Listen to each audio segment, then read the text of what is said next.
Hello everyone and welcome to the AOR. It's the PC GT3 Elite League on Project Cars and we are back for the final race of the season, round 8 out of 8. And we are here at Oschersleben, or Oschersleben in Germany, where we'll be doing 40 laps of racing to determine the champion of this season. I am Fizzy, and as usual, I am joined in the commentary box by the man himself, the Project Cars guy, Yorkie. Hello, welcome everybody. Welcome to the stream. Oh, this is going to be exciting. Final race of the season. Looking forward to this one, Busy. Indeed, and of course the main reason we are looking forward to it, not only because we of course hope that we will have some great GT action on a track as we usually get, but of course there is a championship battle to settle as well. The man you're watching on your screens right now, Mangator, is leading the way after retaking the championship lead last time out, but it's not a big lead whatsoever. It's only 4 points between Mangator at the top of the championship and C. Charf, who is in the second place. 4 points separating them, which means that, well, Mangator can get away with finishing in the top 2, because there is 3 points separating the finishing positions between first, second and third, but he can't really have a bad race today, because otherwise, if Charf is on form as he usually is, then the championship will be his. And of course, we can look at the time so far in this qualifying session, Yorkie, and interestingly enough, it's very, very close between the two championship contenders, and Charf at the moment with 1/10 of a second of an advantage over his rival. Yep, well, certainly play very interestingly when it comes to the first corner at this circuit. I'm not entirely sure where you would rather be, whether you'd rather be in pole position or where you or you'd rather be in second place. The first couple of corners are relatively awkward. The track itself is actually quite difficult and technical in a number of places, so certainly an interesting one to finish the season on, and it is the first time that it is featuring in the AOR calendar, so it'll be interesting to see how these drivers in the GT3 cars handle this circuit. It will indeed. Yeah, this is correct. Like you say, it's the first time we've been at Oschersleben for the GT3 leagues on the AOR. So, huge challenge for all the drivers, and as you said, a very, very challenging one as well. Let's see, as Charf is crossing the line in just a second, if he can improve on his 125.1, and he can indeed. He very nearly goes into the 124s as the first man to do that. It's a 125.005. And how's Gator doing at the moment? He's actually right behind him, but I think he is just starting a lap. So, yeah, what can we say about this track, Yorkie, apart from what you already mentioned? You mentioned it being a very tight and technical one, and you also mentioned the first couple of corners, which is a very, very awkward chicane. It could be tricky there on the first lap at the start of the race to get through there with all cars cleanly.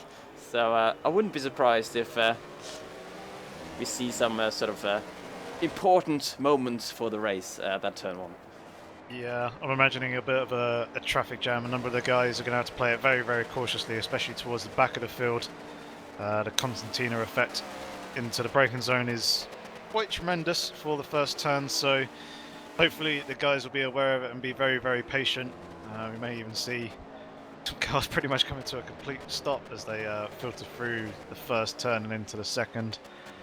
Speaking about the rest of the circuit, there's a couple of overtaking spots into turn 4 if you get a decent run coming out of turn 3, and then after that you've got basically a triple left-hander, which is medium to high speed and can prove to be quite tricky.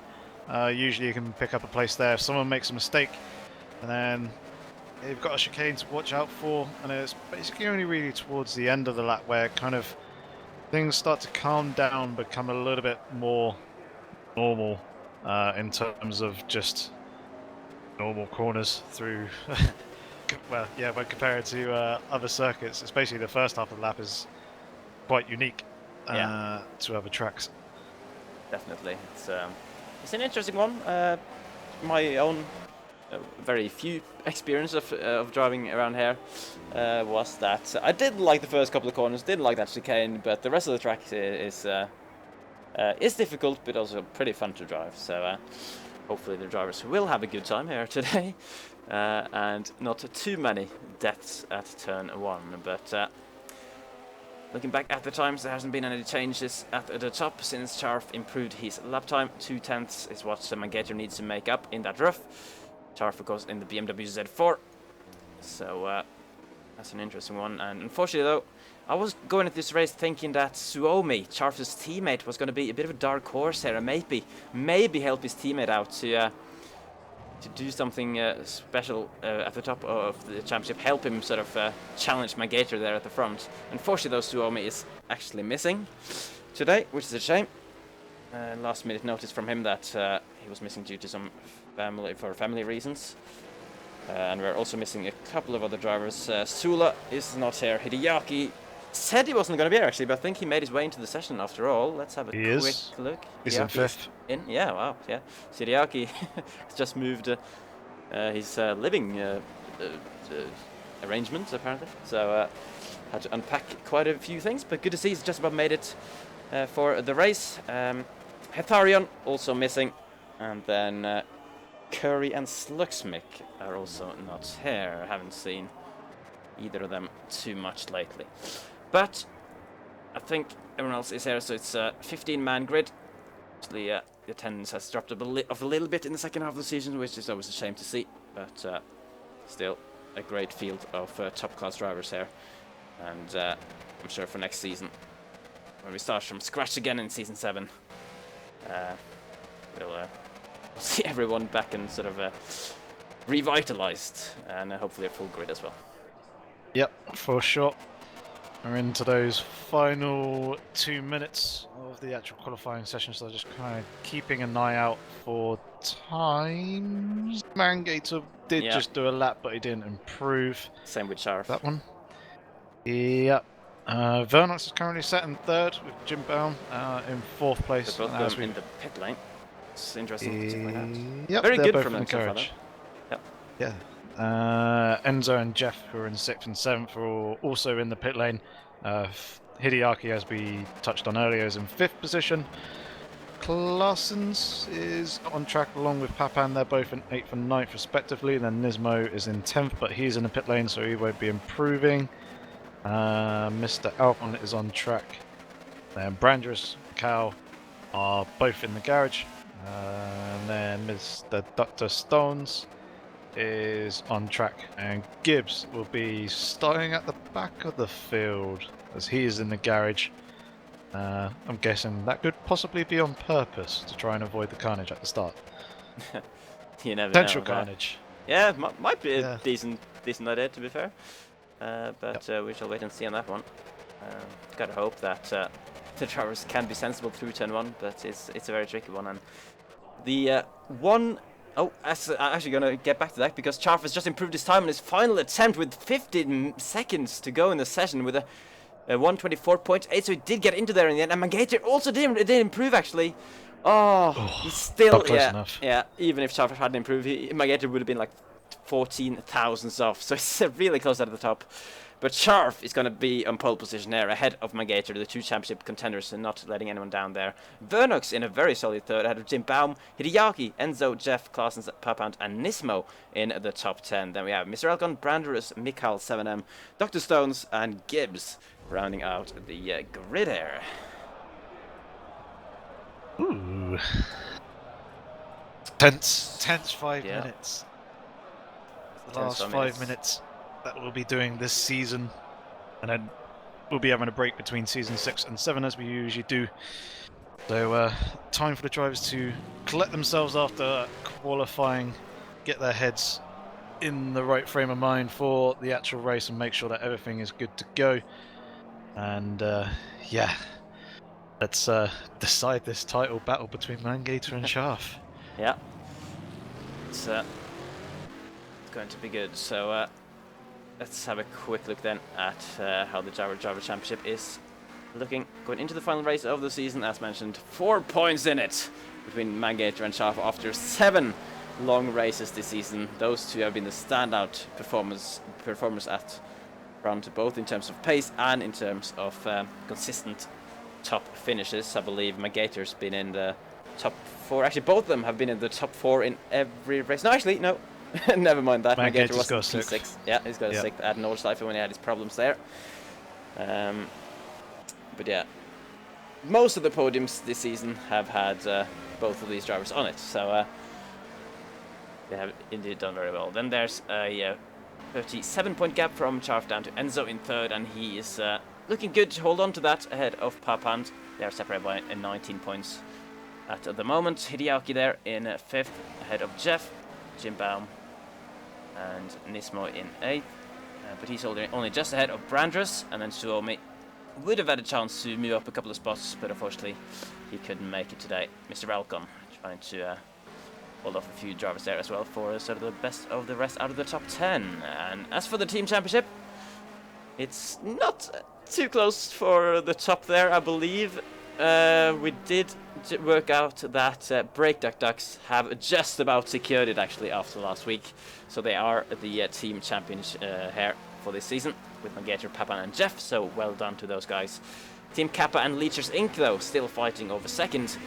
Enzo, Hideaki and Nisma all on the grid today, whereas Charf and Vernox will have to do the job for Leechers if they are to move ahead of them. But of course, both Charf and Vernox are very solid positions on the grid, so they might well get that job done if it stays like this. Indeed. Anything else to touch on? 4th, 5th are relatively close in the Constructors' Championship. And yeah, we the Flintstones aren't too far behind, but I doubt positions that we'll see those change there. How's it? We the Flintstones Racing. Who's in that? It is, yeah. Nova. None of them are racing anymore, so... None of them are racing. Lone Ranger. That'll be Macau, isn't it? Yeah, yeah. Yep. He could demote them to last, couldn't he? He could. He could pop himself up into 6th place in the Constructors Championship. As he is only 2 points behind. This battle's all up and down the grid. Yeah. Everyone has something to fight for. Smaller or bigger prizes. Yeah, it's only 1 minute left of the warm-up now, until we shall get some action going here. Drivers just doing their last minute preparations, but what are we expecting at that end? Of course, I find it a shame that Suomi isn't there, because Mangator is sort of in the Rosberg position, isn't he? from F1 this season, whereas he can get away with finishing second there and just holding station behind Charf if he's able to stay out of trouble. Whereas, of course, if a fast driver like Suomi would have been on the grid, then he wouldn't be as straightforward to go for such a tactic. But we can, of course, hope that some of the other guys will have the pace to challenge the front. We shall have to wait and see, Yorkie. Yeah, Vernox and Jim Baum seem to be relatively close. We don't know what it's like again in terms of strategy. Possibly Brownski can fill us in on that, as he has been practicing for this race, even though he's not racing in it. Yeah, it is kind of similar to the Rosberg situation. You are right.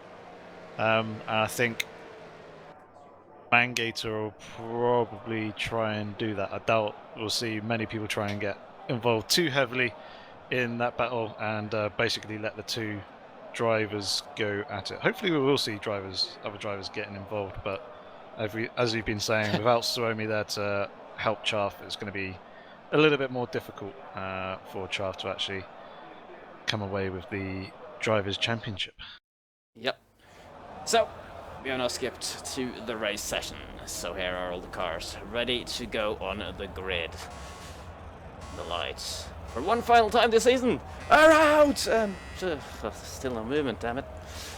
Well, we're gonna have to retire to the pit box then, and get ready for the formation lap. So, the championship battle. Charf, the challenger, leading the leader, Mangator, away on the front row here. Interesting to see if Charf maybe decides to play a Hamilton tactic here, and maybe we'll try to back Mangator up a little bit if he ends up in a position where he feels that it's only going to be those two out in front. Maybe he'll try to get someone else involved, try to force it a little bit, but be interesting to see. Mangator can win the championship if he finishes in the top two, whereas Charf kind of needs Mangator to have some kind of issue. But at the moment, Charf is doing all he can, which is to take pole position, and is at least starting on the best possible spot here on the grid. Yep, for sure. And I've only just realised as well that Mangator has a little bit more of a disadvantage coming into the first turn, being in second place. Obviously, he has to position his car in such a way that he can see Chaff, as Chaff has control of the acceleration point, and he's purely reacting to that rather than looking basically to the road in front of him, whereas Chaff's teammate of Vernox behind, directly behind Chaff, has a much better view. He might try to sneak his way up to the inside, maybe, to help his teammate out a bit. And we've also seen in previous races that the person usually in third gets a half-decent run on second place, so he may be able to slot himself up into first position coming into the first couple of turns, especially as they have the inside line on Mangator as well. So it all kind of really depends on Mangator's start and what Vernox can do to help Chaff out for the actual championship fight. Indeed.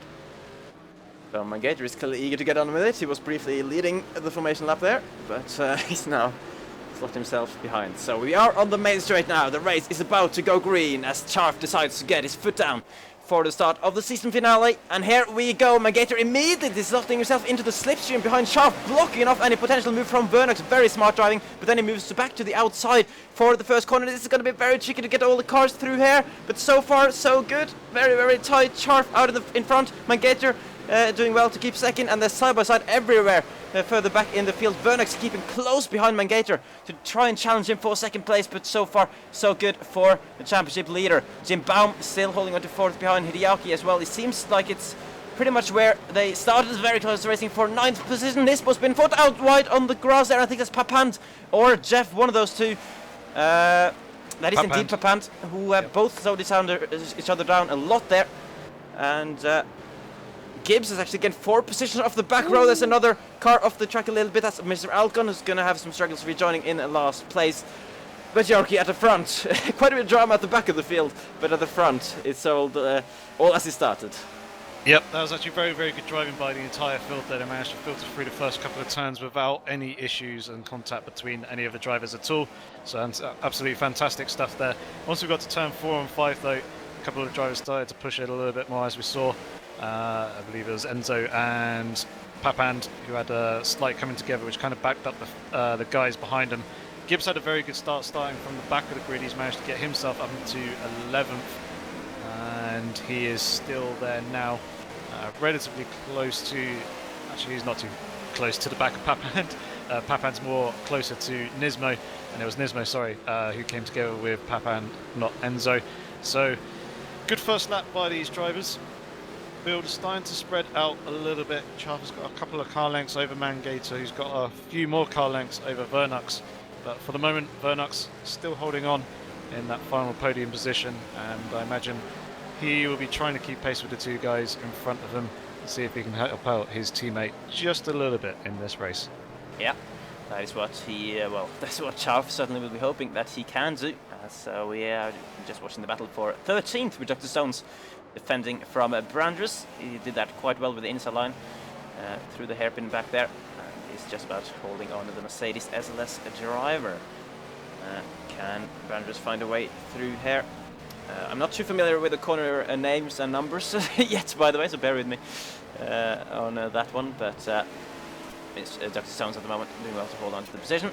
Claessen's pretty close behind Jeff in the battle for 7th position.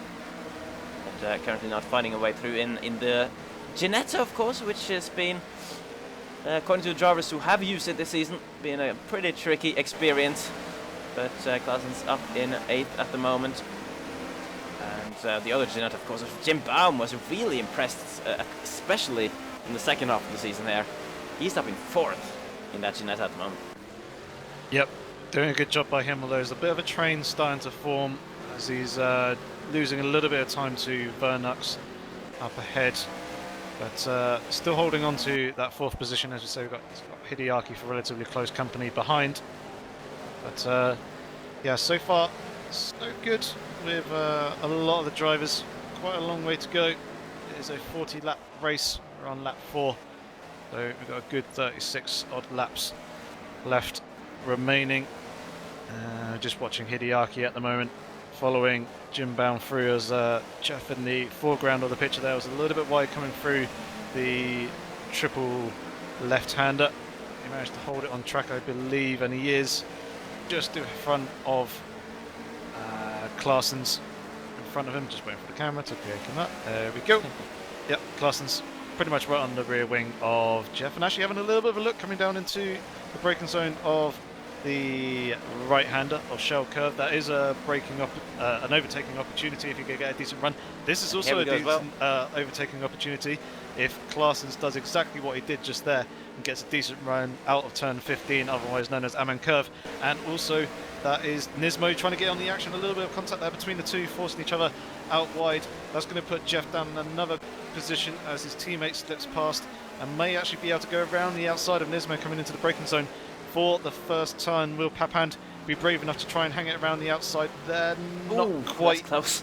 That was very, very close as Nismo got a little bit deep on the brakes, but has just about managed to hold on to that 8th position from now, which has helped Claessen's to pull away from the guys in front, and it's now kind of turned into a bit of a 4-way battle between Nismo, Papand, Jeff and also Gibbs. Indeed. And there's a three-way battle then, still for fourth. Jim Baum really being pressured by the two BMW Z4s of Hideaki and Enzo here.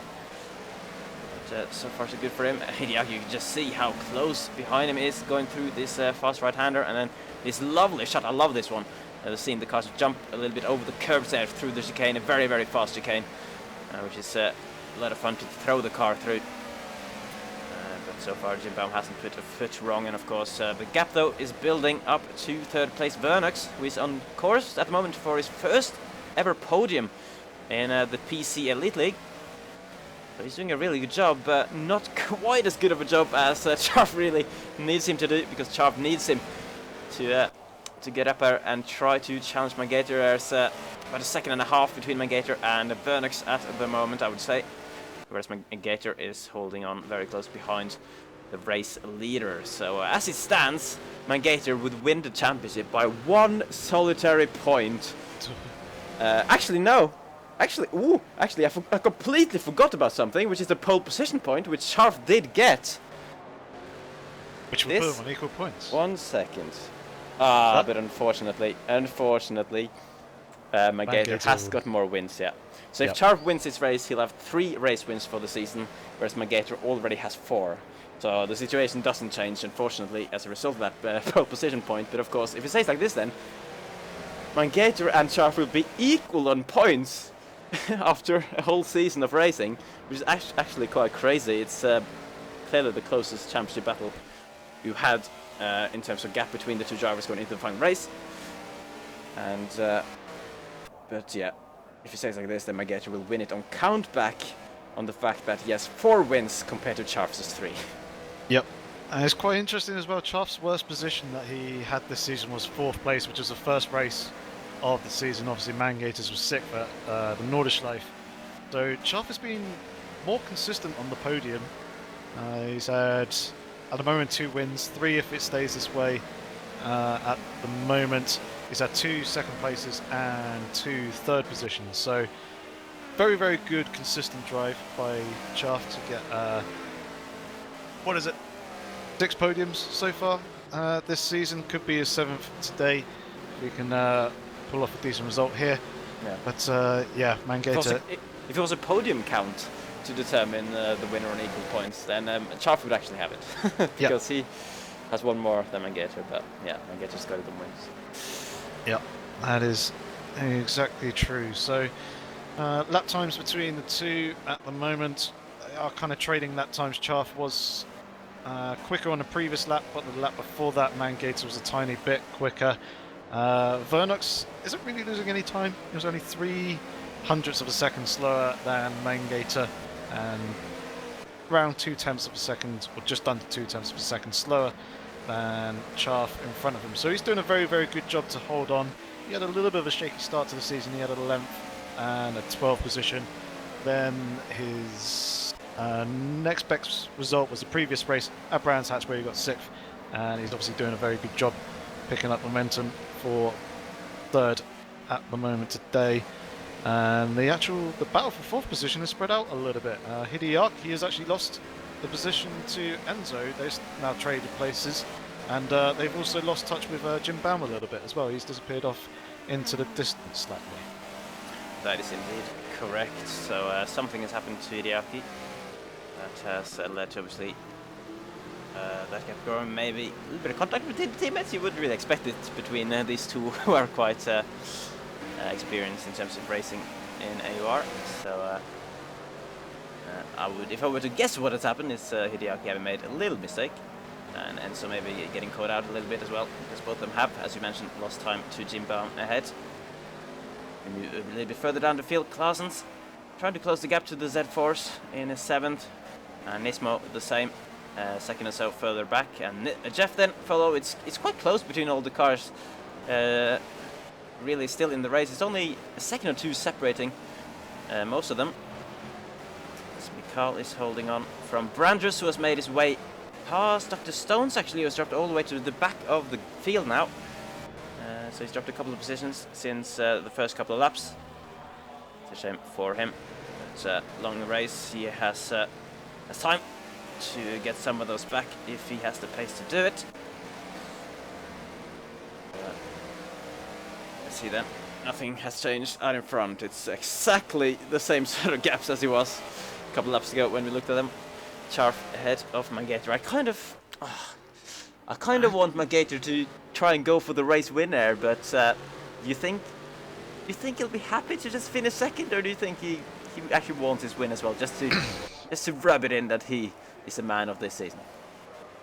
Obviously, the win would be nice, but if I were in his shoes, unless there's like a very obvious opportunity where there's very little risk, I would probably do exactly what Mangator's doing right now and just sit in behind and basically take it on points.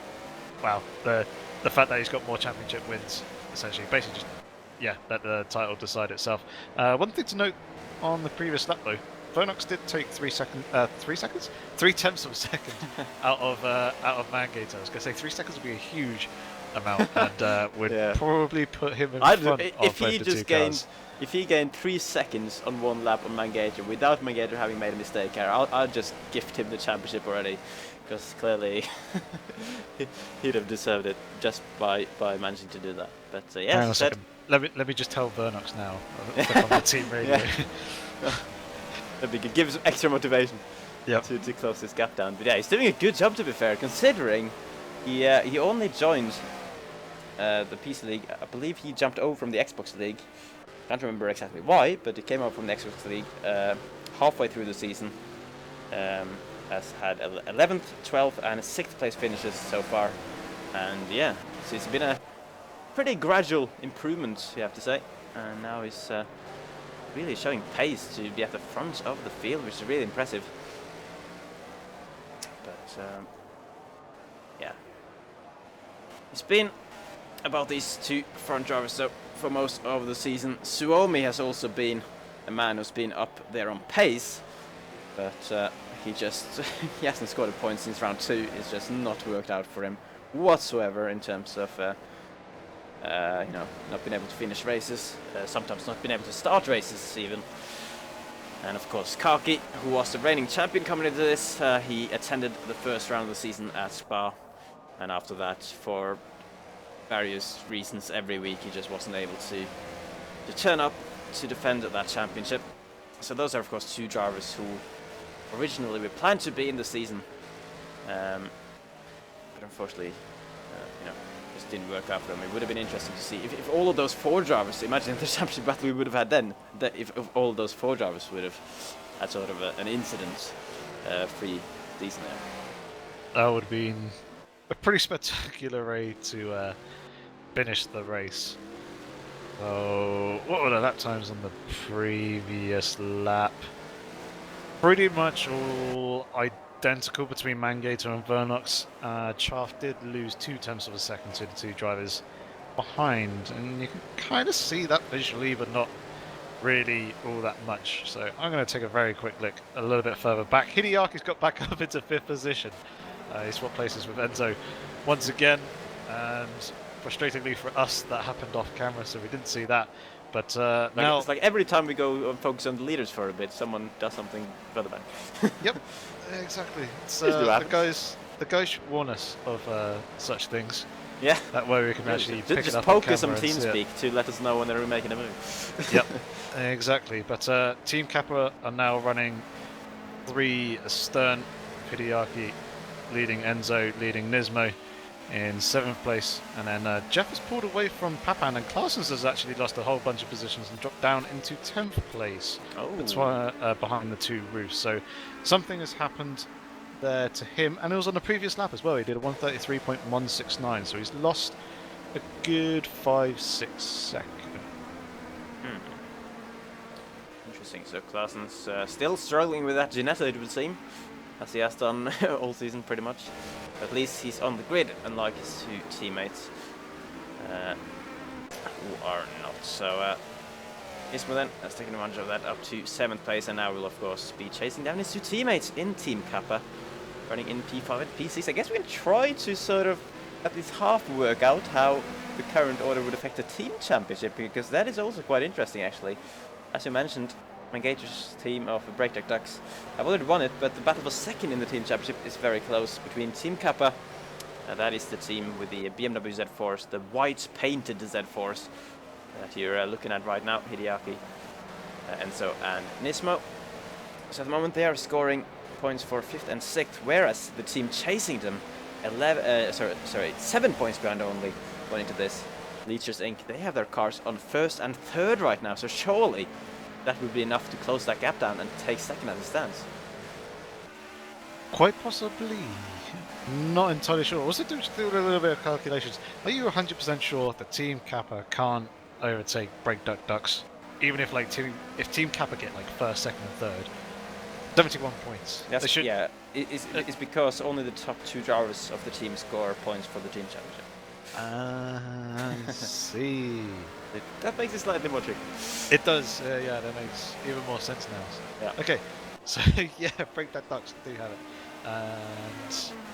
And yeah, that's an interesting one. I'm absolutely terrible now, so I'm not going to even attempt to... Brownsky in the Twitch chat can help us out with that one, I think. But he says that Leechers are easily second as it stands at the moment. So unexpectedly, because of course we expected Chaff to be up right at the front. We didn't quite expect Vernox to be as close to the front as he is at the moment. And yeah, if anything, he's gaining a little bit again on the previous lap. 1 further 10th gained on Mangator. Mangator gained 2 tenths on Charf, so the top 3 are just edging slightly closer to each other, and yeah, we still have the championship there. And of course, the longer Vernox can keep up, it'll be interesting towards the end of the race as to whether Charf will dare deploy any Hamilton tactics in the final few laps. Okay, so yes, that's something now which is starting to come into my mind, because Chaff either has a slight issue with his pedals, or he is tapping the brake every now and then down the straight on purpose. On the back straight earlier on between 13 and 14, I saw his brake lights flash up a couple of times as he was going down the straight in places that you wouldn't usually brake. So either he is purposefully trying to slow Mangator down a little bit towards his teammate, or he's got a very small brake issue where it's just leaning on the sensor enough to bring up the brake lights without actually doing any braking. And he was 4/10 of a second slower on the previous lap. Ah. And I hope an issue like that isn't what will determine the fate of the championship in the end. It would be a shame for Chaff, of course, but so far at least, it's no major dramas because still holding on. And speaking of holding on, Jim Baum really holding on ahead of Hideaki again, and Hideaki trying to force his way through. That's not really going to pass on. Now through the fast chicane there. Z-Force just trying to keep close to the Ginetta. Now we are on the straight, but we know with the Z4 it doesn't have an advantage on the straight usually. So Hideaki, that's why it's so hard for Hideaki to find a way. It's like we saw him within the space of a couple of laps. He closed that gap very efficiently to the back of Jim Baum. But once he's actually there, he's really struggling to find a way past, because I guess the Ginetta is just better in those areas of the track, especially on the straights where you can make a move work. Yeah, it's they're pretty evenly matched, so it's going to be tough for the two drivers. It's basically just apply the pressure and hope that the other one makes a mistake. And so far the guys seem to be relatively level-headed, although Enzo sitting pretty close to the back of his teammate of Hideaki in front of him. Just having a look at the lap times.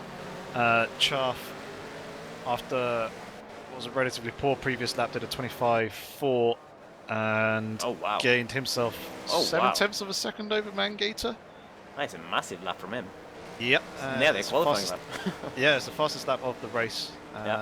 3/10 quicker than Mangator's fastest lap that he has done so far. So I think it may have been Chaff playing around with the pedals or something. I don't know. I don't think he's got the issue that I was possibly alluding to earlier. might have briefly had some kind of problem, just Possibly. on a lap or so, but yes, clearly it's not affecting his pace right now. Because he's at the fastest lap of the race, and I assume you were watching the battle with Jim Baum, because Yes. Hideaki got as close as ever been, nearly pushing him through the final corner there, but can he get that exit he needs? He can't! And even in the slipstream, the Z4 doesn't seem to have what it takes to close that gap down. It's gonna have to take, unless Jim Baum puts a foot wrong somewhere, which so far it just hasn't done. It would take something really, really special from Hideaki here. He's closing down under braking, but not enough to have a look down the inside, and of course he has his teammate Enzo sitting right there behind as well. If Hideaki pushes too hard there, then he will be ready to take that position from him once again. It's a good three-way scrap going on there for fourth, between three drivers who all have had very, very solid seasons, it must be said. Jim Baum in that Ginetta has obviously impressed us a lot. Especially when he finished on the podium at the Nordschleife. And Enzo has had 3 podiums this season as well. And Hideaki, of course, got his first podium of the season. And of his PC Elite career last time out, the 2nd place. So, a few drivers who have done a good job. And they're having their final battle, so to speak, here at Oschersleben. Yep, waiting for them to get closer to turn 1 again. As there's a very interesting dynamic going through, watching these guys go through turn 1 on the previous lap. Jim Baum ran a tiny little bit deep through turn 1, was able to hook up the apex for turn 2, and because Jim Baum ran a little bit deep, Hideaki tried to open the corner up a little bit and actually ran out wide. Didn't quite happen this time. But it kind of presented Enzo with half a chance until Hideaki just shut the door on him. So it's quite tricky, even if they run deep through turn 1, where turn 2 is so long. It's pretty difficult to actually get your car up alongside into any kind of meaningful position to actually try and make the overtake. And through pretty much the entirety of the rest of the laps, these two cars are very, very equally matched in terms of performance. So though Hideaki may be looking slightly quicker of the 2 drivers between him and Jim Baum, and possibly may have the pace, he's struggling to find that way past at the moment. He's pretty close, and he's got a half decent, maybe no, coming into the next break. He's make contact. Oh, that's going to be costly for Hideaki. Jim Baum manages to hold on and keep it on the track, but in doing so, Hideaki had to back out as he knew it was his fault, and that's allowed his teammate of Enzo to slot himself up into that 5th position. And now it's Enzo's turn to see if he can try and get past that the Ginetta of Jim Baum in front. Yeah, but we'll see if Enzo has got something more to give, if he's going to have any better luck with a challenging Jim Baum, who is just driving along, just minding his own business, and this pesky Z4 is trying to take his position, but he is not having it whatsoever so far in this race. Really having a solid drive there. And even that sap in the back doesn't seem to have, obviously pushed him slightly out wide, but it doesn't seem to have affected his driving at all. We have got some inside information from the chat that the man sitting in 10th at the moment is really struggling with his tires. That is Claessens, who has dropped quite a bit of time to Papand ahead of him, and he's in the 127s now in terms of pace. So is Papand though, and a few of the other cars, I guess, tire wear coming into play a little bit. Jim Baum actually did a 128 flat, so and he's that would have been a contact. Yeah, of course, yeah, that's a good point. Yeah, that is a good point. But he's of course driving the same car as Claessens, so be to see how the tire wear of the Ginetta holds up towards compared to the Z4, because that could be a deciding factor in this battle as the race goes on. Yep, Enzo's getting pretty close to the back of Jim Baum now as well. So I think it's going to be his turn to try and get a decent exit coming out of this final turn, get the slipstream down the start-finish straight, and potentially try and make a move into turn 1. I was looking in the chat earlier as well, and the guys are discussing that this is probably going to be a 0-stop race considering the length of the pit lane. It is quite a long one. You lose a good 40 to 50 seconds, so just look at this. I'm having the I'm having the track map up at the moment. Just look at the size of that red bit, which is the pit lane. That is crazy how long that is. Yeah, I can't see that, but I know roughly how long the actual pit lane is, and I know that for the majority of it, you're under AI control set at the speed limiter, so it probably is quicker in real life. I haven't actually seen an actual race around here. I haven't actually watched one, so I don't know where the exact pit entry and pit exit limiter lines are, so could be a little bit shorter than that, but yeah, you'll lose a lot of time in the game, therefore it's probably not worthy of trying to do the stop. Again, Enzo looking pretty close to the back of Jim Bound, and if he's going to be making that move up into 4th place, he's going to need to do it on track. That is true. Pretty not a very comfortable position for the likes of Claessens to be in then, if he's already saying that he's struggling with his tires. Now we're not even halfway through the race here, so it might well be a battle, as much as it is a battle of you know, trying to make the passes and pace work on the track. It might be also a battle of managing tires and who can keep them in good shape, as Enzo is potentially lining up a move up the inside of Jim Bound, but he just wasn't far enough alongside. He had a little look in his mirrors, but in the end decided to back out of it. It's obviously not quite an ideal first couple of corners to make an audacious move. That will almost certainly end in disaster if you try that. So Enzo just biding his time. Of course, the gap from Jim Baum up to the top 3 is also very, very big at this point, because the top 3 have run such a strong pace so far this race. So Enzo probably, even if he passes Jim Baum here, he probably won't be getting any higher unless one of the top 3 makes a mistake. So he can afford to be patient here, but of course at some point he will surely try to make it work. Yep, definitely. You can actually see as well where Enzo is a little bit stronger than Jim Bound in front of him. Seems to be through the exit of turn 5, which is the quite long left-handed hairpin, not the right-hander of turn 2 and 3, and then into and through the triple left-hander and into turns 9 and 10.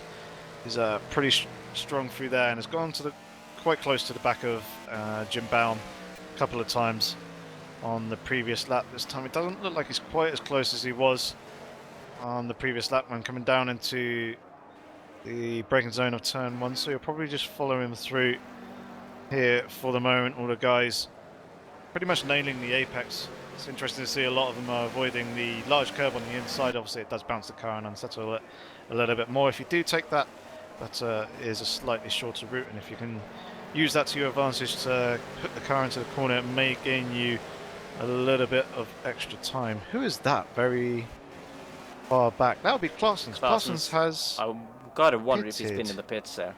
Yeah. Gotta wonder if he's taken that massive trip through the humongous pit lane just because he was struggling so much with the tires. Because he's definitely lost a lot of time after being in 10th place just a few laps ago. Yeah, definitely. He's now back down in 14th. Mikal actually in the pits as well right now.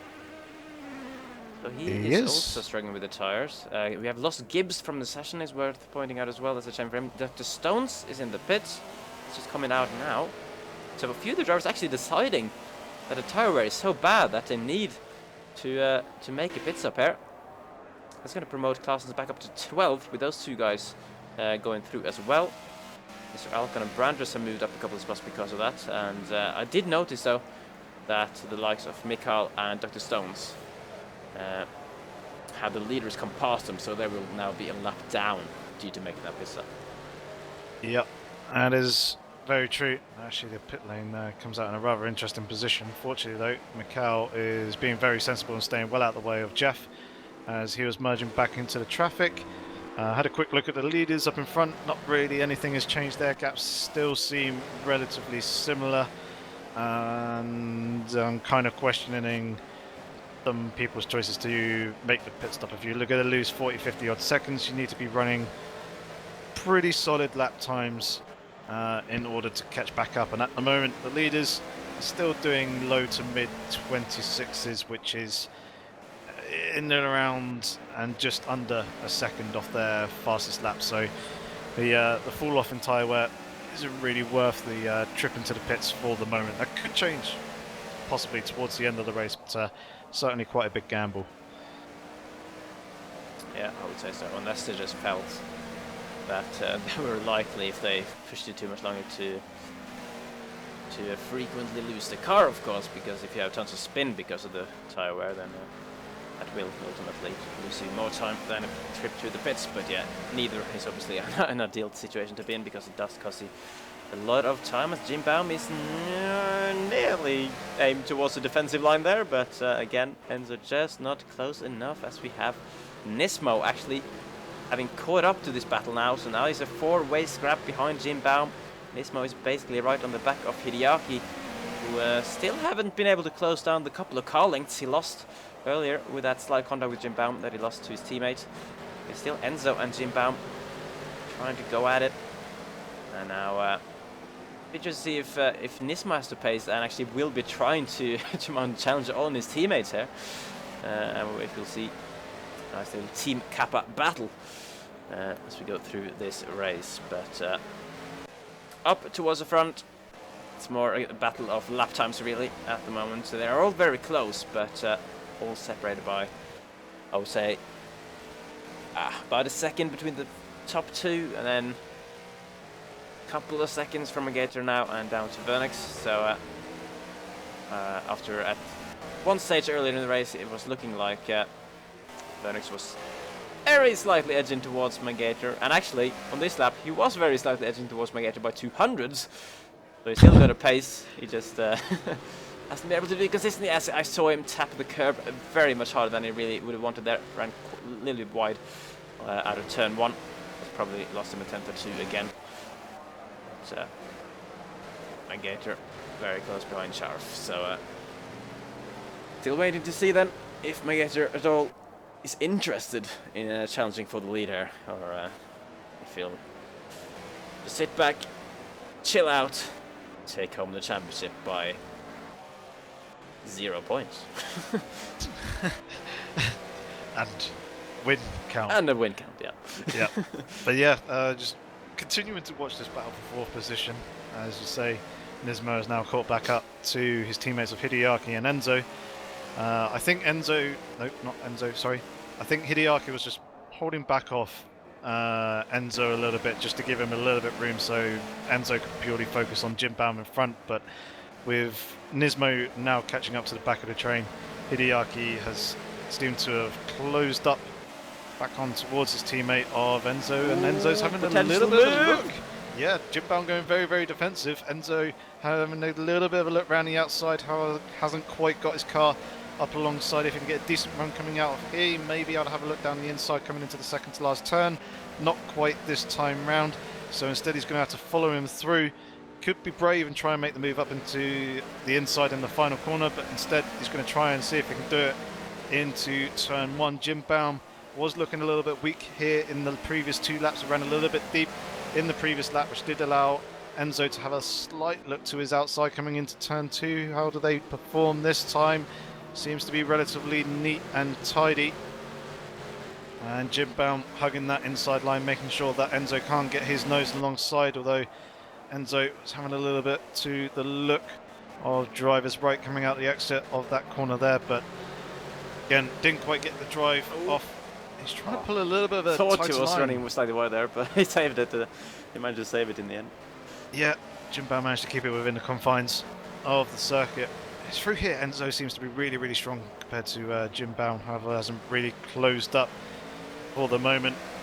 Though it is four cars very, very close together, following each other through for the moment. Very good driving by these guys to make sure that they're not going to the back of the driver in front of them, as they do lose braking performance. However, Nismo did run out very wide there on the exit curve of that chicane, and that's going to drop him back a car length or so.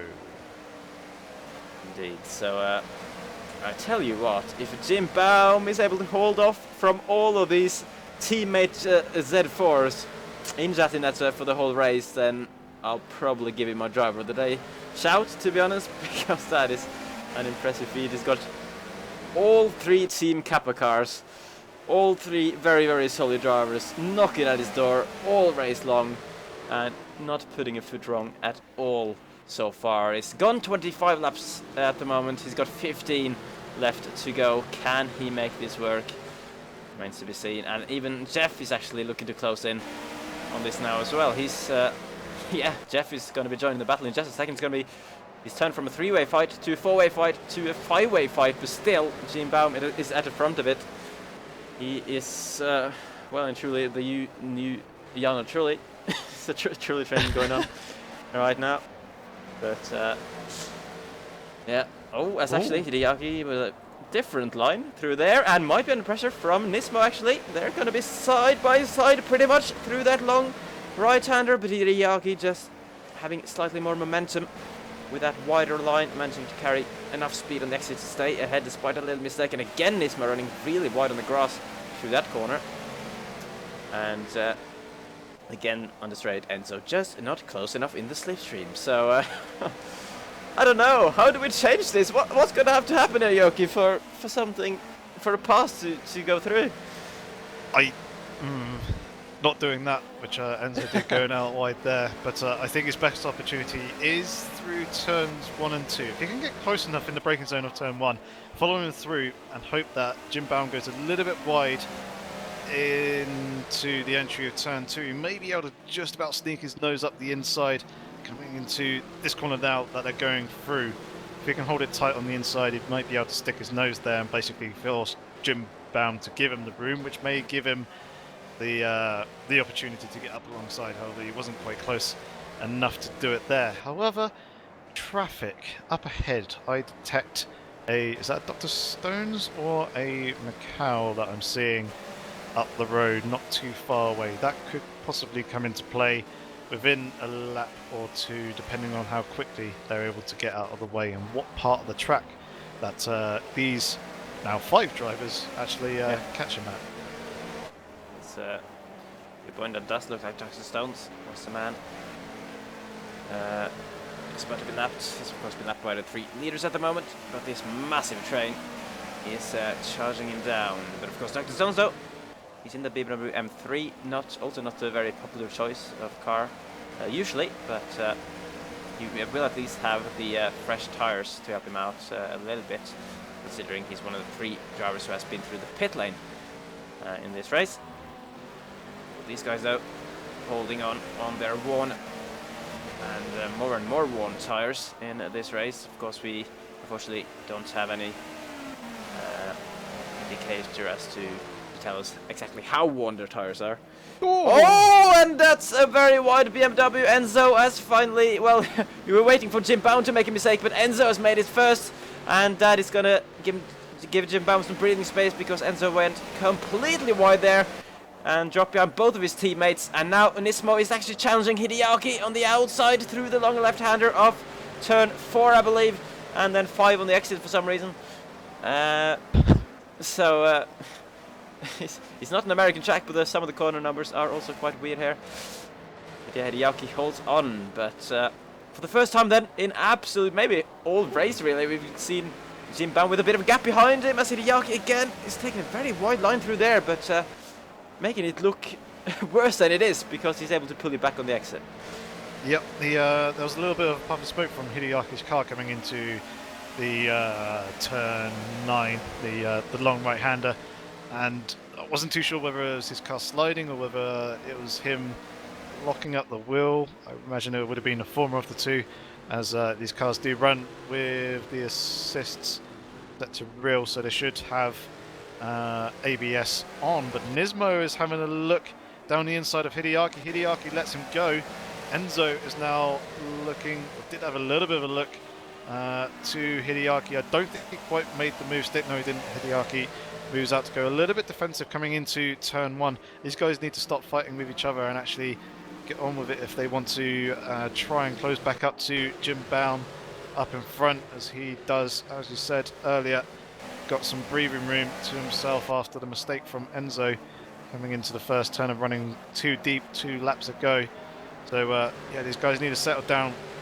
Nismo is now a man in charge of the pace of the Team Kappa guys, and he basically just needs to have his teammates not hustle him too much and help each other to close back up towards Jim Baum, and then see if Nismo can try and make the challenge for that 4th position. It's crazy how close all of the 3 Team Kappa boys are on pace, actually. And yeah, might have been team order, of course, to let Nismo go through, because he's looking, at least in recent laps, like the slightly faster drivers out of the 3, because he was able to close that gap down. And of course, I saw Jeff had dropped a bit of time behind them. I wonder if he's just been caught up by the guys battling ahead. Because I am getting some inside information that he said that the Z4 guys were going too slow for him, really. So something might have happened there. But at the moment, though, Jeff is several seconds behind, so it's not quite worked out the way he would have wanted. And Kappa still running close, and you can already see visibly that Nismo has pulled a couple of car lengths out after getting through on Hideaki. So he will be the next guy, then the 3rd out of the 3 Team Kappa boys to try and chase down Jim Baum again and maybe make a move. But Jim Baum doing so well. Another man doing well is Vernox, but unfortunately not quite able to keep up with the top 2 as the race has progressed. It's only about 3 seconds behind Mangator, but unfortunately the gap is slightly edging the wrong way. Really, for the championship, we need Vernox to make the pass on Mangator if Charf is to become the champion. Because as it stands, we got Mangator winning the championship on the same points count as Charf, but on the basis that he has got 4 race wins this season, whereas Charf has got 3 if he is able to bring this one home. So it's incredibly close, but unfortunately we're in a situation where Mangator doesn't actually need to make the pass on Charf. It would have been a bit more exciting if it was the other way, that Charf had the edge on wins, so that Mangator needed to get this one in order to get the points. But it's still, though, very insane, really, after a 8-round season, to have 2 drivers on equal points at the end. Yep, definitely. And I think that would have provided a little bit more of an interesting race as well if it was that way round and that Mangator was chasing after the championship rather than it being Charf. I imagine it'd be a little bit more aggressive and trying to push for the lead just a little bit more. What was I going to say earlier? I was reading the chat about something or other. Oh yeah, Jeff saying that the guys are too slow. He was 3 seconds slower 2 laps ago than the Team Kappa guys. So that's slightly amusing point. Let's actually just double check his lap time for this time round. He was on pace with the 3 Team Kappa guys. So although he's dropped back, he has not been able to close up as of yet. However, Nismo lost 0.4 of a second to Hideaki, though he's gained just under 0.2 of a second to Jim Baum in front. So not long to go. Try and close that gap back up. I think Jim Baum would be a little bit relieved that there was a mistake from Enzo earlier, and that the pressure has fallen off his shoulders a little bit as these 3 Z4 drivers have slipped back a number of car lengths and seconds, and now kind of running relatively close to each other still. Yeah, just scrolling through the field at the moment so you can get a view of how everyone is, where everyone is located relative to each other. Claessen's the man, the first, well, the leader of the 3 cars that have pitted. The Stones there, a lap down. He's about to be caught up by Jim Baum, that is, in P4. Mikal at the moment at the back, considering Gibbs has dropped from the session. Another man who hasn't quite had the usual pace around Harioki, as we said, is Papand. We haven't really seen him too much. He's been running by himself for the most part in P9, and he's of course in 4th place in the championship. had a slight chance to catch Enzo for third here if he had a really good race and Enzo a really bad race. There was a 19-point gap there between those two to close down. Actually, a 21-point gap between those two. But yeah, Papan just hasn't worked out for him in that rough around Oschersleben for whatever reason. Nope. And he is safe from Hideaki as well. Hideaki is 38 points behind Papan, so Papan's pretty much going to be finishing fourth with Enzo in third for the team championship. The Team Kappa guys they're either aiming to be this close together or Nismo just isn't able to pull it out. Yeah, I don't know. I'd like them to see them to try and close the gap back up towards Jim Bound, but at the moment, as they're running so close, I don't think it's possible. They may not even have the tyres to do it anymore. Having been following Jim Bound, you do wear the tyres out a little bit quicker as you don't get the full aero efficiency and everything else like that. Things get a little bit hotter, but yeah, it's interesting to see these guys run this close. Either they're doing it on purpose or in the sense that they want to entertain us with the three cars all so close together, or they're doing it because they are actually fighting each other and they want each other's positions. Yeah. They are just so close on pace, it would seem anyway. But I'm probably using the same setup as well, you'd imagine, if they're teammates and probably working together on that front. Yep, very similar. Yeah. I don't know. Interesting. Of course, if they wanted to entertain us, then I'd say that Hideaki needs to make a move there on Nismo, and Enzo needs to make a massive dive bomb so that something can happen there. But obviously, this guy's more sensible than that. So interesting. Maybe their hope is that Nismo will close the gap to Jim Baum, but he's not really doing it very fast, if anything at all, at the moment. Yeah, on the previous lap he dropped 0.6 of a second to Jim Baum. So maybe the guys behind Nismo will just give up on it and decide to have a teammate battle instead. And that's, of course, that's what they are already trying to do. They just can't be close enough to make a move. We do not quite know. So up at the front. It's just the same, isn't it? Yep. Nothing new to report. There. Yeah. No, so it's apart from the battle for fourth position and these three Team Kappa guys, it's been a relatively F1-esque race. Let's put it that way. Oh, my Getter has gone wide there, turn one actually. That's going to lose him a bit of time to Charf, but no major drama, considering he's where he needs to be. It must be frustrating, a difficult situation, isn't it, for Charf, of course. He's done everything right this race. He has shown fantastic pace, not made any mistakes. He's winning the season finale here at Oschersleben, but still, he just knows that it's not going to be enough because Magator is in the position he needs. So, I guess Charf will maybe be a bit frustrated as well in the fact that Suomi wasn't able to attend, because that was my thinking anyway going into this race, that Suomi would have been the man to potentially help him to this title if he was to slot himself between himself and Magator, but unfortunately was not to be. Yeah, and Vernox has actually dropped quite far back from the leading pair as well, so it's not really possible for Charf to back up Mangator towards Vernox. He's too far back, and it basically puts an awful lot of risk and pressure on his shoulders to make sure that Mangator stays behind. So there's a lot of danger with that one, and I think, yeah, as you're saying, Charf is relatively powerless now these last 4 or 5 laps.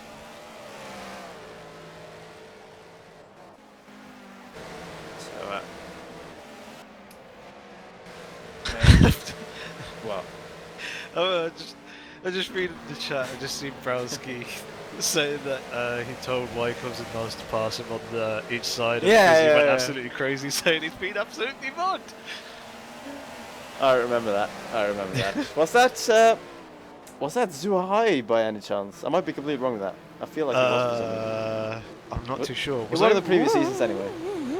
Oh, what? Oh, yeah. Hideaki having a little bit of a look at Nismo. You know what I was saying earlier, where you need to be really tight into the entrance of turn 2 and stick your nose up the inside of the guy as you go just past the apex or the first apex. Hideaki did exactly that, which kind of forced Nismo out a little bit wide, and unfortunately Hideaki didn't quite stick to it. There is a lot of risk because it is very, very easy to run into the guy in front if they do close the door a little bit too much, and obviously it being your teammate you're going to be extra cautious anyway. But yeah, you can stick your nose up the inside there, force him a little bit wide and get yourself alongside. And Hideaki was a little bit wide coming through the mid part of the chicane, which could actually give Enzo the run coming down the inside into the braking zone. No, he doesn't. He has a little bit of a look and tucks back in behind Hideaki. For the moment, it's Nismo leading Hideaki, leading Enzo. And sorry, Whitecaps, I do remember you got your first podium at Zhuhai. So I guess that wasn't that race then. But yeah, maybe it was Dubai. According to Alric, it was Dubai. But Zhuhai, Dubai, doesn't matter. It's the same thing. So let's have a look. It's not too much to look at actually. Oh yeah. Camera. Camera. This was still in front. Still in front. Okay, that's good. It's good in the sense that the camera messed up, so I would have seen it if I actually got past. But Jeff is right at the back of them again. So is he going to be frustrated still with these guys being too slow for his liking? But of course, if they are too slow, then he's just going to have to pass them, I'm afraid. He hasn't got long to do it. He doesn't have long. It's 3.5 laps to go into the race. Final one of the season. The main action being here with the Team Kappas just running really close together all race long, but not really making too many overtakes on each other, and at the moment not closing the gap back up to Jim Baum either, who was I just saw. Here comes Jeff to mix himself in with the Team Kappas. He's gone up the inside of Enzo now into the braking zone here, and Enzo just leaving him enough room. Jeff holding it on the outside of the next kink, and that is job done. Great move from Jeff. Finally we see some overtaking action there. After a few laps where not too much really happened, and Jeff now on a mission to get himself into the top 5 maybe, if he's able to do the same as he did just then on the 2 other Z4s just ahead of him. Yep, Jeff turning out the wick to 11, and yeah, very good move there up the inside. Hideaki having a slight wiggle there, coming into the first turn, managed to get it slowed down, and Jeff is going to do exactly as I say, stick your nose up the inside through turn 3. Oh, he's managed to pull it off very, very closely. Has he? Still going to be side by side. Hideaki's on the inside. Yeah, he's on the outside here. Very, very close between the 2 drivers. Hideaki may just have the advantage. He's going to be on the inside for the very fast right-hander. I don't think Jeff is far enough alongside to sweep around the outside and is going to have to tuck back in. But now, in these final 3 laps, the race has come alive a little bit, and Hideaki running a little bit deep there. Jeff having a little bit of a look to the inside. He's actually got the inside for the first part of the chicane, but again tucked back in behind the Z4. He has broken up the pre-train of the 3 white Team Kappa guys and has now got his roof firmly mixed in. But now Enzo is on the run a little bit, having a little bit of a look coming into the braking zone, and Jeff for the moment holding on to this. But yeah, finally some racing action. Yes, it's good to see some battling here now in the final 2 laps now of the season. Well, actually the leaders have started the final 2 laps, so these guys now coming through the final corner, I believe, to start the penultimate lap. So Jeff, he's going to have to make 1 move per lap here now if he wants to get P5. At the moment he's very, very close behind Hideaki, who is taking slightly a defensive line, just a little bit off the complete outside there, and Jeff again sticking his nose on the inside through air, but this time not quite close enough to get alongside on the exit. So Jeff needs to find another place on the track to make the move. His force Hideaki slightly defensive here again though. Last lap of course there was side by side through air, some great racing between these 2, but this time Hideaki just has the edge, and Jeff will have to bide his time here to not make any rash decisions and cause an incident, because that will of course drop him back behind Enzo again if it does happen. Hideaki running as he's done all race, it seems. A very wide line on the exit of that corner, and then flying through the chicane. I'm just going to have a very quick look up at the front to just make sure that nothing's happened. And Charf actually has got a pretty massive gap now to Mangator. Several seconds is gained now. So Charf has got the race win in the bag, but Mangator has got the championship title in the bag on win count, believe it or not, as it stands. And Jeff again, after trying to get close to Hideaki, has put a foot slightly wrong somewhere and nearly into the clutches of Enzo here, as we got one lap Yorkie to go here at Oschersleben. Yep, he had a slight mistake coming out the exit of turn 15 Amman curve, and yeah, that basically put him backwards into the clutches of Enzo a little bit. He's having a little bit of a look again, and Hideaki coming into here. Hideaki got pretty aggressive with the chop coming through turn 2 and now into turn 3, somewhere along the line. There seemed to be one corner to me, but yep, Jeff looking very, very close, very, very eager to try and make the move stick. If he can get a decent run coming out the exit of here, he may be able to line himself up a little bit of a look coming into this triple left-hander, but he's too far back to do that. And yeah, Chaff is now actually coming around the final turn. Oh, Jeff has spun it and is collected! He's collected. Enzo was gone on the grass there. It's going to be maybe a little bit of damage, and Jeff has gone completely around. And I see drop position to Papand as well, so it's all gone wrong for Jeff on the final lap here.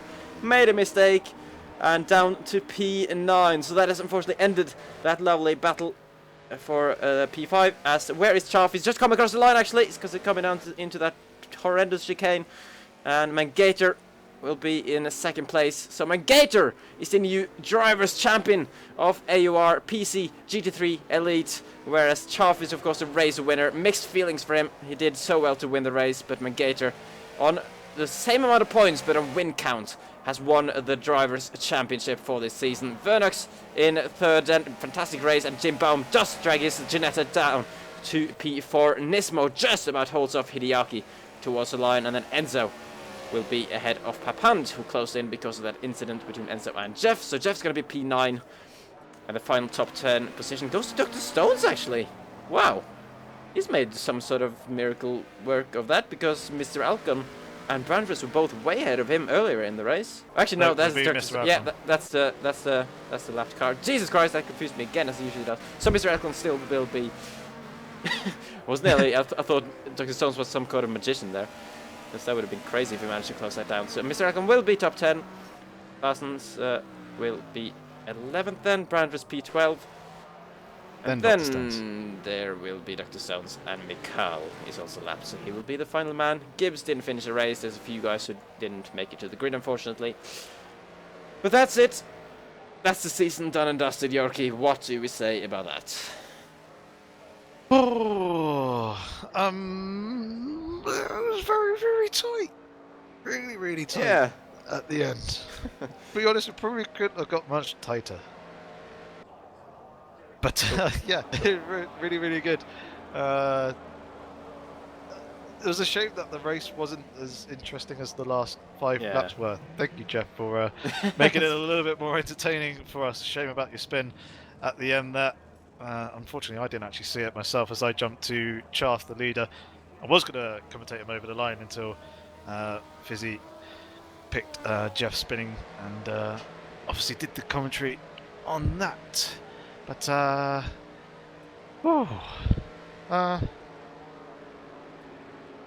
another season done, isn't it? It's, yeah, it's over again for another season. Yeah, we have seen some fantastic battling throughout the season. Some of the battles at Brands Hatch last time out were crazy. Some of the battles earlier in the season as well. So these guys really have put on a good show, even though for parts of this final race it wasn't too much to look at in terms of overtakes, but championship battle also incredibly close. 4 points going into the race. Charf did close down all of the 4 points that was between himself and Mangator, but unfortunately for him, Mangator wins the championship on win counts. It's absolutely crazy. It's by far, well, I don't think same amount of points after the season, you don't get a closer championship battle than that, so that is definitely the closest we've had in the GT3 leagues. But that has been it for the season finale. We shall get some driver interviews though before we go. So Yorki, I assume, well, obviously we would have wanted to get Magator in here, but unfortunately still doesn't have a microphone to talk to us. It's the same, so I guess it's only natural then to bring the race winner in, and of course the runner-up to the championship, which would be C-Charv. Yes.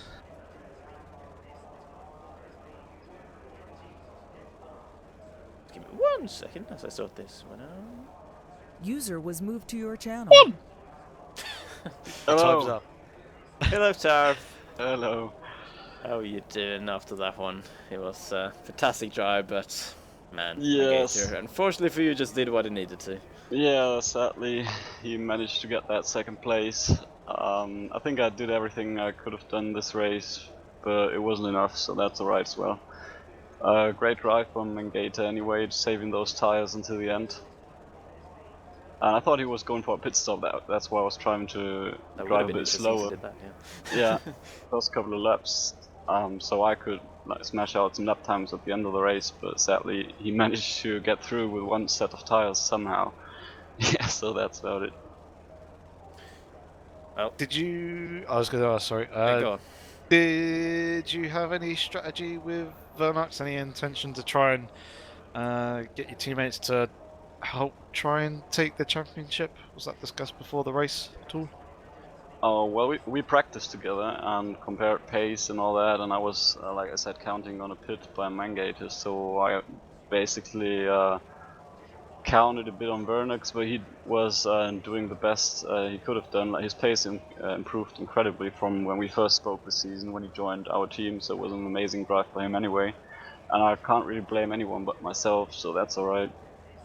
And yeah, I'm looking forward to the next season. You can't really blame yourself. You still had a really good string of results. Your worst position was 4th place, and then you've taken 6 podiums, 7 podiums now actually with today's race. You've got 3 wins, 2 second places, and 2 third places. So that's not a bad season, mate. That's pretty damn good. Yeah, it wasn't bad. That's true. It's first season on PC as well, so I think I'll take it. Oh, it's yeah. I guess it's mixed feelings here today, isn't it? With getting the race win, doing everything you needed, but getting so close.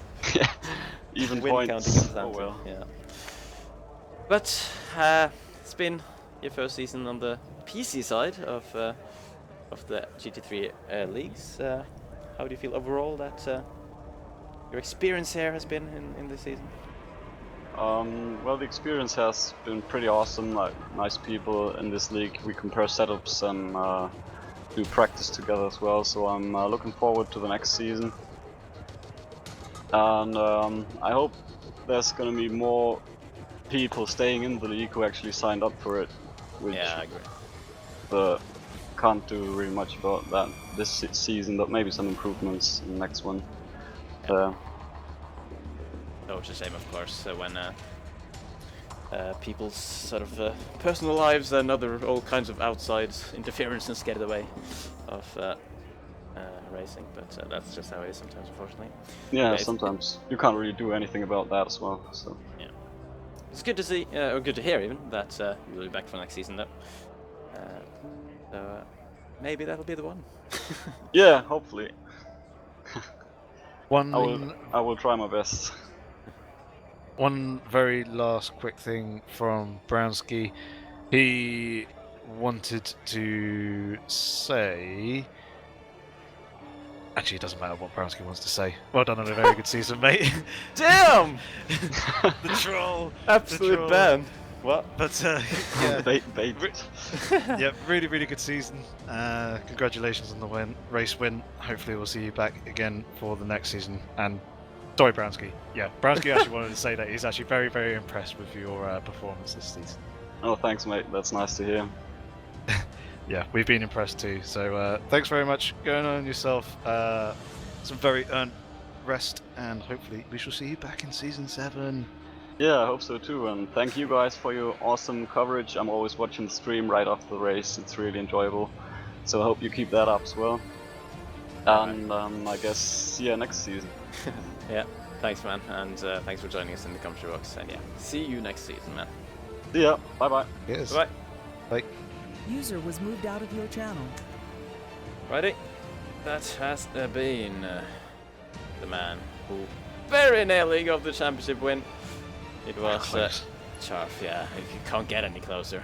He did get exactly the same amount of points as Megator, but this wasn't to be. The win counter in it. I was thinking of getting Vernox in here, but unfortunately it seems that he left TeamSpeak basically right after the race finished, so that's a no shame. longer here, which is a shame. Let's see, who else can we look at here? There's not really anything left going on in this session, so I think what do you reckon? Probably Jim Bell would be a good one to talk to. He's had a very nice, good result, and I want to add to his very good second half of the season. And I think probably one of the Team Kappa guys. Oh, yeah, Actually, we got could it do from what one we of them. did last season. Yeah, All I know three what Team you. Kappa I know guys what you're gonna be saying. Yeah, get all the Yeah. Kappas in at the same time. Last time we had a double interview. This time we're gonna go one step further and get a threesome. But first, Whoa. first, yeah, like you said, Jim Baum. Let's have a word with him first. You just distract yourself there, did you? Yeah, but User was moved to your channel. hello, Jim Baum. Hello. Ah, man, it was a good race from you. It's you were basically hassled all race by the Z4s. But Yeah. in the end, you held off. You didn't make mistakes from at all, from what I could see. How was No, no, I didn't. It was like I felt like Jarno truly. Yeah, I truly. I even said that as well. But The Chili train. yeah, I think I qualified way higher than I should have qualified. I beat my personal best by like almost half a second in the quali. So Oh wow, that's really impressive. And of course, Dachinetta as well. We again have heard some of the other guys say that Netta's not going to do well here, but you just keep proving them wrong and getting a 4th place finish. yeah. I think that the Z4 was still faster than it on this circuit, but it was the Ginetta was probably the second fastest car right. here. Interesting. And about the tire wear, I realized it was there was no point at trying to save them, so I just went balls out the whole race, and somehow it's faster. Like I think I realize now that there is not much advantage, not much less tire wear if you save them instead of pushing. I see, okay. And of course around here as well, doing the actually doing the pit stop would cost you a lot of time because the pit lane is massive. Yeah, it's like 1 minute pit stop or something. It's crazy. We saw the other Ginetta of Clausen's actually go in around halfway through the race, so clearly he was not able to cope with the tire wear. But how bad was the tires at the end of the race for you? I got 58 tire wear on the front left, but it was alright. Just the tires were gone at the end, but yeah, I managed to save them enough so it didn't became a problem. Alright, fair enough.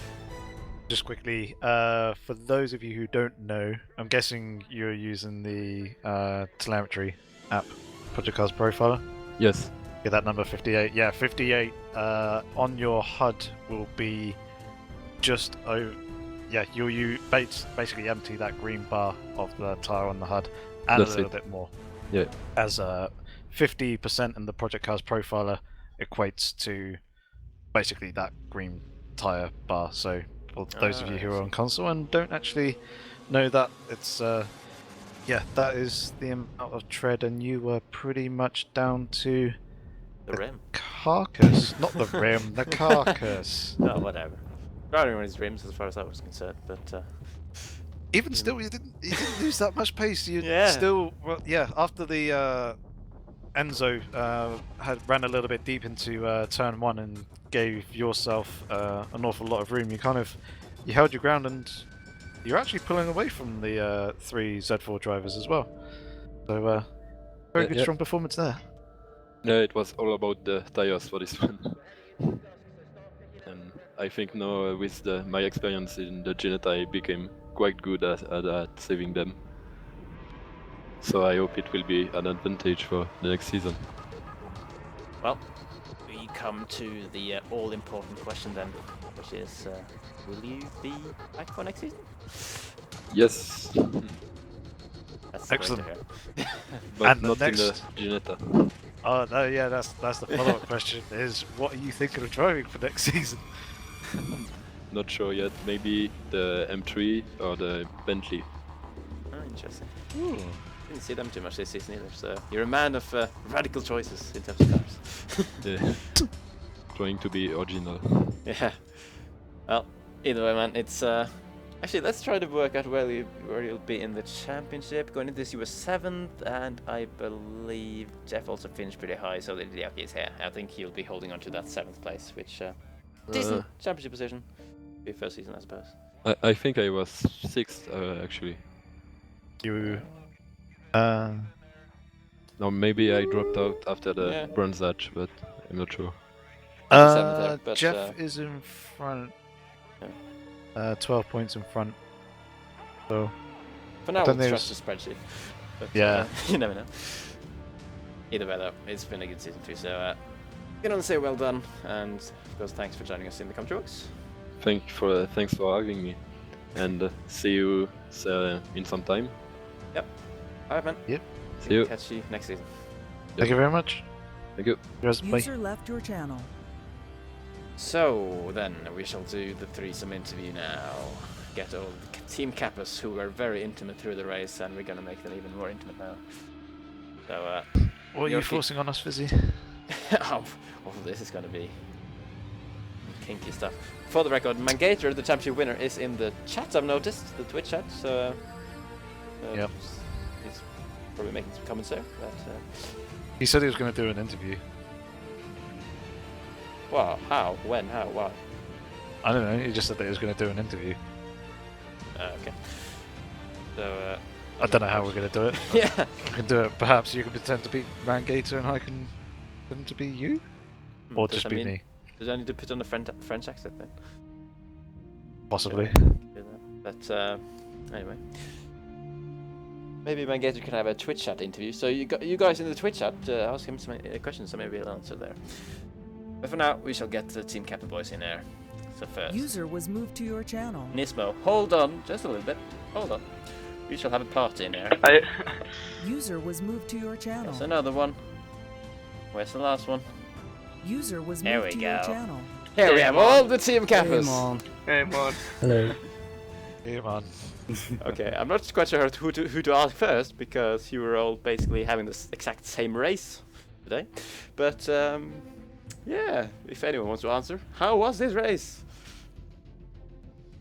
Of course, nobody answers because they don't know which order to go in. Yeah, it doesn't matter. So let's go in finishing position. Okay. Okay. In this one. Yeah, the race was really fun. It was pretty hard as well. Managing the tires, certainly from lap 33 to the end. Had no grip, no green on the lefts, so it was really hard to keep the guys behind. But managed to do it, and I'm happy with the result. It's good to hear. Hideaki, you finished on the spots behind. How were you feeling about the P6?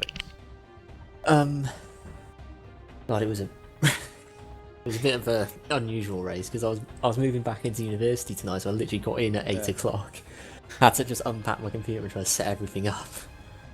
So Because so you. At least you got a pad inside the wheel to set up. yeah, I have already made this joke in the forum. yeah, many people have seen it.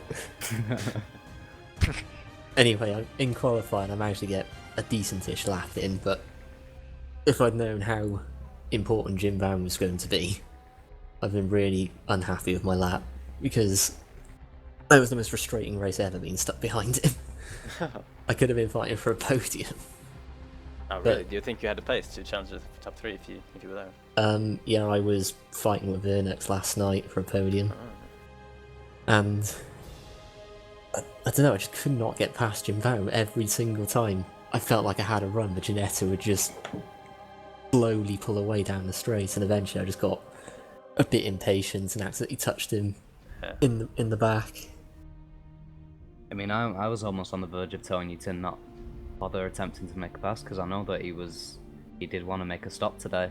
So I was like, just save your tyres. He'll go in eventually. And then obviously, when we was up to lap 25, I obviously knew that he wasn't going to pit at all. So then it was a quite desperate situation for us all to try and get past him. But when the train formed up at the end, it's because the concertina effect into turn 1, we was losing about half a second, sorry, into that first turn alone. Just because we all have to brake that much earlier for the car ahead, and obviously the speed's influenced by Nismo up in front. Hey. I mean, go faster. yeah, I had to brake really early every time, so yeah. I know, I was aware of that. I was slowing everybody down, but it was just for my own good, to be honest. I mean, I was happy sitting behind both the cars because obviously I just wanted to turn up to secure my 3rd overall position in the championship. I had nothing really to fight for. But I mean, if it can get Hideaki or Nismo another few points and maybe get ahead of somebody else in the championship, it's obviously it works out for them in the end. So just sitting behind them, being patient, was quite a good thing to do, I believe. So was it, obviously we saw a few swapping arounds between 3 of you at times, but was it like E-motor in play there? Well, at the beginning of the race, me and Hideaki did have a little battle at one point.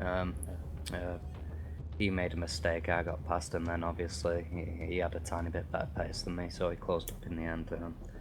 I just didn't want the pressure of having him stuck behind me, and so I just let him through, and then I just follow him instead. Reserve the tyres as much as I could, which didn't help, by the way. I still had no green left. Neither had Jim Bauer apparently, so...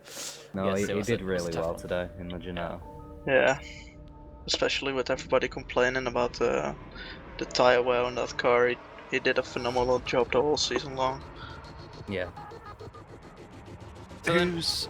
I was going to say one last question. Whose idea was it to let Jeff get involved? It certainly made the race very interesting, but I don't think it was probably in your guys' plans to have him jump in. In my amongst defence, you. I did try to not let him through. But obviously my tyres were dead. That's true. He did put up a pretty good fight. It was unfortunate that he had his spin, because it would have been interesting to see him continue the battle Well, yeah, with because the Hideaki moment as he well. had the spin, he almost took me out with him, so I had to take to the grass, and he did actually hit me in the rear in the end, but there was no damage or anything. I didn't lose any more positions. Yeah. Either way, very good battle. It was quite good fun to watch you guys follow in a 3, 4, 5 car train throughout the race. Thanks, I think Yoki. you guys probably got the most airtime in that one, as we were watching you for near enough Like the the entirety race of of the it. Yeah. Yeah. Kappa train. Yep. And congratulations on 2nd place in the championship as well, securing that over The team Did you- championship. Oh yeah, Team Team Championship. team championship. Yeah. Yeah. No, Actually, no. Did they actually get it? I'm not Did sure they about just- that one. I'm Oh. not so sure about that one. Burnux is on Shaft's team, isn't he? Yeah, exactly. Yeah, that has kind of ruined you a bit, I'm afraid. Oh, wait. Oh shit! Never thought about I'm it. English, No man. swearing. Yeah, we had no idea because obviously Burnux was relatively new to the league. Yeah. He only joined a few races ago. But And the first race he was in, he I don't believe he ran with the Chaff livery. So I had no idea he was a member of that team, but well Yeah, done the to sign Burnux quite today soon after anyway. each other. how do you count that, by the way? You just count all the points together of the first 2 drives in the team in the championship, or Yes. for Well, every no. race apart? For every race apart, it's the top 2 drivers in the race that scores points for the team championship. So, in your case now, today, you'd have the points from P5 and P6 count towards the championship. Ah, okay. Whereas the other team would have 1st and 3rd, unfortunately. Yeah. So, Sorry. That's Can we how start it the is. interview again? Yeah. I feel like you brought some bad news there. Yeah, let's shift the focus back on the team driver championship then. Quick, just last thing we'll do is just, without going into too much detail, just a quick comment from you all on how you feel your season overall has gone. We're going to go in championship order. Enzo, you finished third in championship. What do you think? I couldn't have asked for a better position, to be honest, because I had no expectations of getting as high up as I did from the beginning.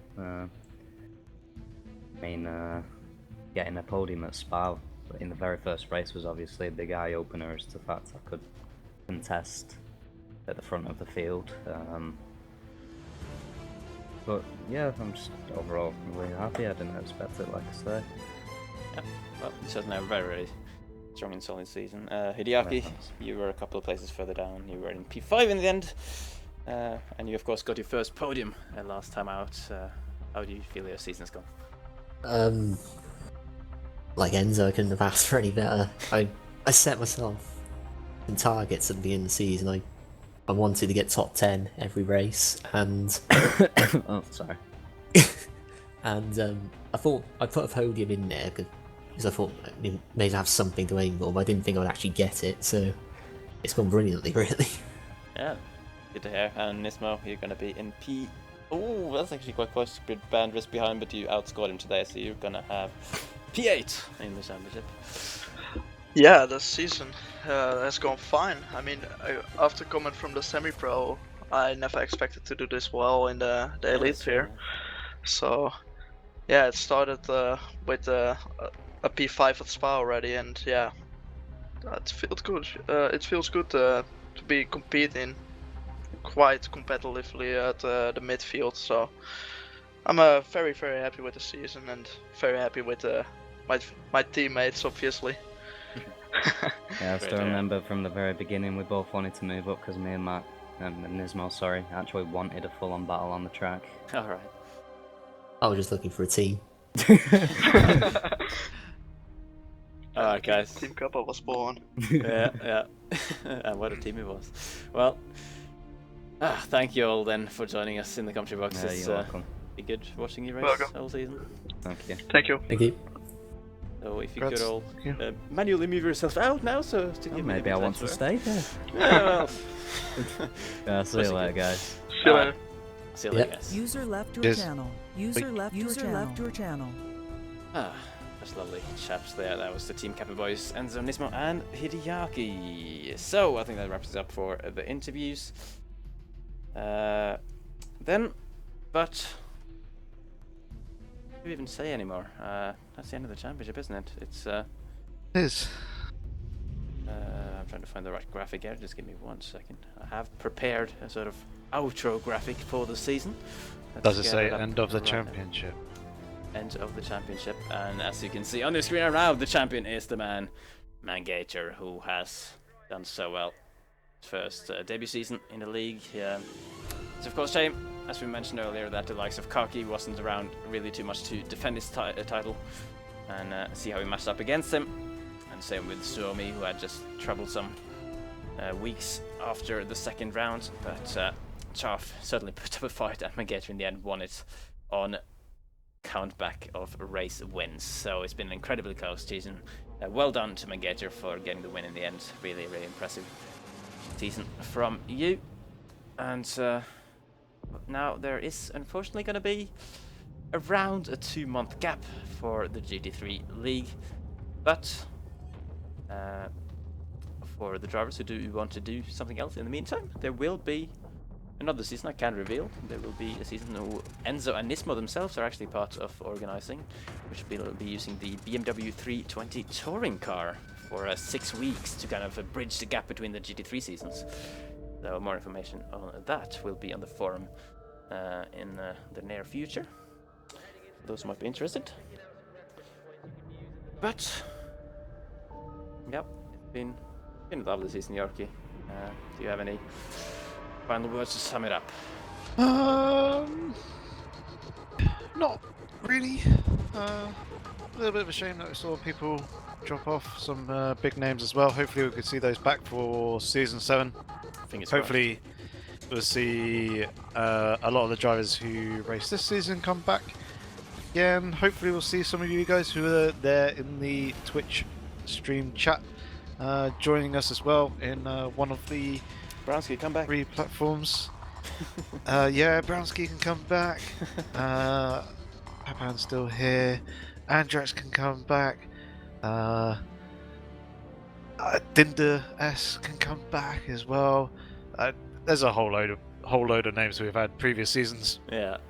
who would be nice to have a return, and obviously new guys more than welcome to join as well. Hopefully we'll see you there. If not, hopefully you shall join us once again for the streams. We do appreciate you jumping in the Twitch chat and providing some mod entertainment and the all important info from time to time. So other than it's been a good season, I've enjoyed it. Very intense finish, and yeah, I'm just not gonna see you guys for a couple of months. Oh yeah, so as it says on the screen there, thanks to all the viewers, those of you who have been following not only tonight but throughout the whole season, watch our races, watch our broadcasts, and of course thanks to the drivers who actually were out on track and performed the action that we could all talk about and enjoy. And of course to the organizers as well. Well, I guess we are both sort of part of that, but Stevie SQ and his crew, all the other coordinators for the various leagues. Of course, it's not all been about the PC league either. We have got a few leagues on each platform. There's leagues on the Xbox One and PS4 as well, all of which will have had Champions crowned tonight, of course. So if you want to see how the championship worked out in the other leagues, and the results should be up on the forums in the next few days. Quite a few of them as well. Yeah. It was PC Elite, PC Pro, PS4 Elite, and PS4 Pro, I believe it was. And PS4 even have a US league as well. Ah, yeah, so they're all settled tonight, so definitely go check those out. Yep. But I think that just about rounds it up from us for Season 6 of the AOR PC GT3 Elite League on Project Cars. Nothing more to say. It's been a joy to commentate it for you throughout these 8 rounds. We shall be back, as mentioned, in a couple of months for Season 7. Hopefully with a lot of strong drivers back on the grid. And I'll be back with Yorkie hopefully as well in the commentary box for you all, so we can get some more racing action on the go. But of course, don't forget, in the meantime, there shall be some touring car action in the league. Is that set up by Nismo and Enzo, which you can take part in if you want to. It's up to you. But either way, thank you all very much for joining us, and we shall see you in the next season. Good night. Cheers. Bye.